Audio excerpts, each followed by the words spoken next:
Nejili. Hamusi maregerera mwana ino. Mwana Koiye musikana. kumuregerera kuita sei? Mamuregera munombofamba nemwana ere? Mwana ndofamba naye chikwe. Kusaona kwake kune something behind. Mwana aenda kamuzvara akadaro chiri kori chirembo. Makamuzvara akadaro asi ndikutrust muongo. Uri kuti Hapana kana zvawakambozama zama kubata. fanika chi? Uchidawo kupona. Zvikabva zvapofumadza mwana. Inga unonyatsondiziva kuti inini ndiri mukristu akakwana.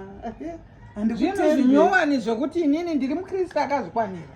Plus naye mama ndiri matanga ere kuzvara munhu asingawo. Nai Mwana uyu anoda kubatsirwa. ne Tinobatsirana.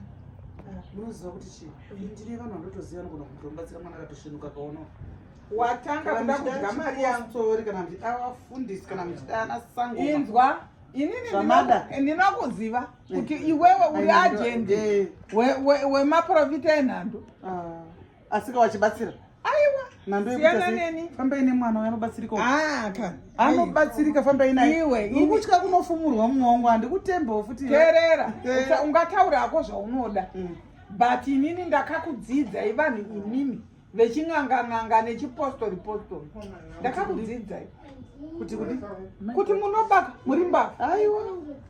Anobatsirwa mwana akaonawo. Kana pasina zvauri kutya kuti zvinonofumuka handei. Iwe chikuda muno iwe Wazvimbejera. ndati chikuda muno Uri kuti hasha dzei. Chakuvhunduka chatikwatara katurike uchitaura uchindidaro inini Aiwa, mwana ndikuti uri muwangu wandakazvara ndokuziya kwenguva yakareba. saka unofunga kuti ndakazvara mwana wayo ndinopenga Anobatsirika mwana handei. Ndokubhejera. chikuda muno Ndokubhejera. Antibhera. Why muri kuda kundinyanya unamatirwa imimi? Ndoti ubatsirike mwana wangu. Ndibatsirike chini. Utange kuona. Ndozo chinoitwa nemunhu anoona chandisiri kuita izvezvi. Zvakawanda. Zvakawanda zvausiri kutoziya zviri kuitikwa nevanhu vari kuona kunze uku. naizvako Musavhari zvisina basa imi. chitibudirai muno. Aiwa. Asi mazvinzwa. Mazvinzwa handikutembei iwe. uri chikwambo chemunhu iwe ndo mnatsotsa maajendani yajendi ndinoiziva. All right. Sapoto uchiaccepta zvinhu zvisina nebasa rese wazvinzwa. Aina ndaaccepting.